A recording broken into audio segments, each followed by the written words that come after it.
The September morning dawned cool and misty, a silver cloak draped over the Appalachian peaks of North Carolina. William Bill Peterson, a ranger with a neatly trimmed gray beard and the keen eyes of a man who'd spent 50 years reading the forest, was making his rounds in the Bear Creek Preserve. For 3 decades, he had walked these trails, knowing every tree, every ravine, every sun-dappled clearing. But the discovery he made that day sent a chill down his spine that had nothing to do with the autumn air. There, on an ancient, towering pine at the edge of Blackwater Marsh, was a beehive of monstrous proportions. Bill had never seen anything like it. It was nestled in a deep cleft in the trunk about 12 feet up, and it seemed to fill the entire hollow of the massive tree. "Well, I'll be," Bill muttered, edging closer. The autumn cool had slowed the hive's activity. Only a few drowsy bees crawled across the dark, waxy surface of their colossal home. He pulled out his phone, snapped a picture, and dialed the number of a local beekeeper, Samuel Miller. "Sam, it's Bill," he said. "You're not going to believe this. I found a hive out by the marsh. It's a real monster. You should come take a look." An hour later, an old Ford truck rumbled to a stop by the pine tree, and 2 men climbed out. Sam Miller was a stocky, weathered man in his 40s with a shrewd glint in his eye. With him was his son, Jake, a young man of 25 who always seemed to have earbuds in.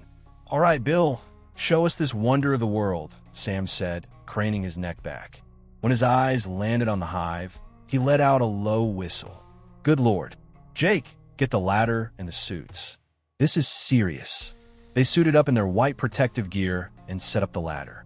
Sam went first, a smoker in hand to calm the hive's remaining residents. As he drew closer, he began to inspect the structure. "Bill," he called down, his voice muffled by the veil, "this isn't just an old hive. This colony has been here 50 years, maybe more. The comb is almost black." Sam began to carefully pry away the outer layers of the honeycomb. A thick, dark honey, almost the color of molasses, oozed out. Below, Jake filmed it all on his smartphone.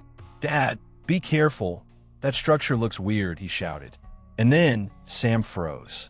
Through the mesh of his veil, the others could see his face drain of color. "Oh my God," he whispered. "What is it?" Bill asked, stepping forward nervously. "There are bones," Sam stammered. "Human bones." Jake dropped his phone. Bill grabbed the tree trunk to steady himself as his legs suddenly felt weak. Sam scrambled down the ladder, his hands trembling. "We have to call the police," he said, his voice shaking. "Right now." Captain Anna Sullivan of the Asheville Police Department arrived 2 hours later with her partner, Detective Dave Barnes, and a forensics team. Anna was a woman in her late 30s with dark hair pulled back in a severe bun and a weary but intensely focused gaze. She'd seen a lot in her years with homicide, but never anything like this. "Okay, gentlemen," she said, her voice calm and authoritative. "Walk me through it." Bill recounted his discovery, and Sam added the details about the hive. Jake, still pale, silently handed Anna his phone with the video recording. She watched it, her brow furrowed. "All right, forensics team, work carefully. This could be a very, very old case." For hours, the team painstakingly removed the honeycomb, layer by fragile layer. Finally, they reached what lay cocooned within. It was a complete human skeleton, curled in the fetal position as if the person had crawled into the tree's hollow to die. The bones were coated in a thin, amber layer of propolis and wax, a natural sarcophagus created by the bees over decades. The lead forensic examiner, Dr. Peter Hayes, a meticulous, gray-haired man, carefully documented the find. "Based on the pelvic bone, it's a female," he announced. "Young, maybe 25 to 30. And she's been in here a long, long time. I'd say at least 30 years, maybe more." "Anything else?" Anna asked. "Clothing?" "ID. Clothing's almost completely disintegrated," Hayes said. "But wait." He gently brushed away fragments of wax from the skeleton's neck area. There, gleaming faintly, was a thin gold chain. On it hung an oval locket. "There we go," Hayes said with satisfaction. "That's our first real lead." The locket was carefully removed and cleaned. On its surface was an engraving, To Vera, from your loving Nick. 6/12, 84-inch. Anna's heart beat faster. This wasn't just a discovery. It was a 40-year-old tragedy unearthed. Dr. Hayes, how long for a full workup? A week minimum. We need to run DNA, confirm the age of the bones, determine a cause of death if possible, and maybe do a facial reconstruction. Do it, Anna said. In the meantime, I'll hit the archives. We're looking for a missing woman named Vera from the mid-'80s. Back at the station, Dave Barnes had already pulled a stack of dusty cold case files. I've requested all missing women reports from 1980 to 1990 for this entire region, he said, dropping the pile on Anna's desk. There are more than I expected. They sifted through the files, a sad parade of forgotten faces. Then Anna stopped, pulling a folder from the middle of the stack. Dave, look at this. Vera Bishop, 27 years old, went missing on September 15th, 1984. The file contained a faded black and white photo of a young woman with short, dark hair and wide, intelligent eyes. She had an open, pretty smile. Elementary school teacher in the town of Laurel Creek, Anna read aloud. Lived alone in a school-provided apartment. On September 15th, she left school after her classes and was never seen again. Anna flipped the page and froze. Oh God, Dave, what? Fiancé, Nicholas Orloff, age 30. He was the last person to see her. According to his statement, they had a fight on the evening of the 14th, and she left upset. He's the one who reported her missing the next day. The name on the locket. Nick, what about his alibi? Dave asked. He was working the night shift at the Blue Ridge Dam, Anna read. His shift was confirmed by several co-workers. They searched for a month, but her trail went cold at the edge of the woods. The case was closed in 1986. Vera Bishop is still officially listed as a missing person. 40 years, Dave said, leaning back. For 40 years, she was in that tree, and everyone thought she just ran off. Anna stared at the photograph. The young woman smiled, frozen in time, unaware that her life was about to be so tragically cut short. We need to find her family, Anna said, and we need to find Nicholas Orloff. Vera's mother, Eleanor Bishop, still lived in Laurel Creek, in the same small wooden house she'd lived in for 60 years. She was 92, frail, but her mind was sharp. When Anna and Dave knocked, the elderly woman answered, her voice trembling slightly. You're from the police, she said. It wasn't a question. You found her, haven't you? You found my Vera. A shocked Anna asked how she knew. Ranger Peterson called me. Eleanor explained, her eyes filling with tears. He said they found remains near the old pine. It's her, isn't it? My girl. Inside, the small living room was a shrine to a life interrupted. Photos of Vera at every age adorned the walls. Tell me, Eleanor whispered, sinking into an armchair. I have to know. Anna sat beside her and gently took her hand. We found remains in the hollow of a tree near Blackwater Marsh. There was a locket with an engraving. To Vera, from your loving Nick. Eleanor covered her face, her thin shoulders shaking. 40 years, she sobbed. I waited 40 years. I hoped she was alive somewhere, that she'd just run away. And she was right here. So close. Anna gave her a moment, then asked, Eleanor, we need to know what you remember about the days before she disappeared. The file mentions a fight with Nick Orloff. Eleanor frowned. A fight? That's strange. Vera came to see me that evening, on the 14th.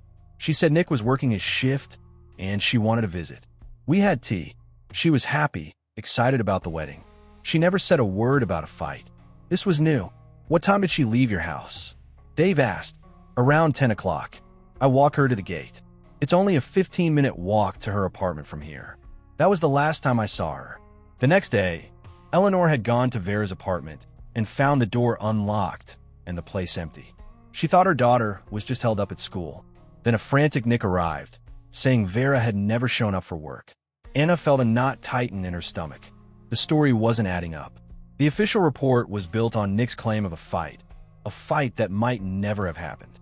A week later, the full forensics report landed on Anna's desk. The findings were grim. The remains were confirmed to be Vera Bishop's.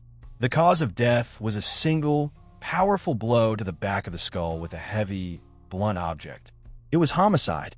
The DNA profile from skin cells found on the locket chain was a near-perfect match for Nicholas Orloff. Of course his DNA is on it. He gave it to her, Dave reasoned. Yes, Ennis said, reading the report again. But forensics says the cells were on the clasp of the chain. It looks like someone handled it recently, as if fastening it around her neck. They found Vera's best friend, Sarah Jenkins, working as a librarian in the same school where Vera had once taught. Vera was a light, Sarah said, her eyes misty with memory. The children adored her, and she loved Nick, she really did. But he was jealous, terribly so. He controlled her every move. She told them about a staff picnic that summer, where Nick had flown into a rage and publicly accused Vera of flirting with the PE teacher, Michael Lewis. He grabbed her arm so hard he left a bruise, Sarah recalled. He dragged her away. The next day she tried to laugh it off, but I knew she was scared. I told her to be careful. People like him, they don't let go. Next, they tracked down Michael Lewis, now a retired coach living in Asheville. That guy was a psycho, he said bluntly. I was just talking to Vera, and he came at me like a wild animal. He manhandled her into his car. I wanted to intervene, but she shook her head, telling me to stay out of it. I told her then and there, Vera, don't marry him. He's dangerous. She just said I didn't understand, that he loved her too much. The pieces were forming a dark and terrifying picture. The final, crucial piece came from a place no one had looked in 40 years. Eleanor Bishop, when asked, remembered keeping several boxes of Vera's belongings. In the dusty quiet of her basement, Anna and Dave opened a box filled with old notebooks and school papers. At the bottom was a leather-bound journal, Vera's diary. Anna opened it, and the young teacher's voice echoed across the decades. The early entries from 1984 were filled with love and hope for a future with Nick. But as spring turned to summer, the tone shifted. May 15th, 1984, Nick made another scene today because I was talking to the principal. He later cried and apologized. I'm so tired of these ups and downs. June 12th, 1984, Nick gave me a beautiful gold locket. It should make me happy, but it feels like he's putting a brand on me. My property. The entries chronicled the picnic incident and Vera's growing fear. Then came the last two entries. September 10th, 1984. I've made my decision. I can't marry him. This isn't love, it's a cage. I'm going to tell him when he comes over before his shift on the 14th. I'm so scared of how he'll react. The final entry was written on the night she disappeared. September 14th, 1984. I told him. He came over around 6 p.m. I said I wanted to postpone the wedding. His face turned to stone. He just asked why. He didn't yell. He just got up and left without a word. The silence is worse than shouting. It's the calm before the storm. I'm terrified. Anna closed the diary, her hands trembling. This was it. The motive. The premeditation. The voice of the victim from beyond the grave. They brought Nicholas Orloff in again. He was a stooped, haunted man now, but when Anna placed the diary on the table, a flicker of recognition crossed his face. She read the final entries aloud. He sat like a statue, but a vein pulsed in his temple. She was going to leave you, Anna said softly. You couldn't accept that. I loved her, he finally exploded, jumping to his feet. No, Dave said, his voice hard. You owned her. And then 40 years of silence broke. The confession came out in a torrent of sobs and broken words. He admitted there was no fight. He'd left her apartment, seething, and waited for her on the dark trail coming back from her mother's house. He'd lured her into the woods, begging to talk. She told him it was over for good. She said she felt suffocated. She laughed. He choked out, tears streaming down his face. She laughed at me, said I was pathetic. I just wanted her to stop. He picked up a heavy branch. I didn't mean to. I just swung it. I just wanted her to be quiet. He described the panic, the horror of what he'd done. He saw the hollow in the ancient pine tree, a perfect hiding place. He dragged her body, hoisted it up, and placed it inside. As a final, twisted gesture, he'd fastened the locket he gave her back around her neck. He then went to his shift at the dam, built his alibi, and played the part of the grieving fiancé, a role he'd played for 40 agonizing years. The trial was a media sensation. The story of the girl in the beehive captivated the nation. Nicholas Orloff was sentenced to life in prison. The following spring, Anna drove out to Blackwater Marsh. The hive was gone, the hollow in the old pine now empty. At the base of the tree was a simple granite marker, placed there by the town.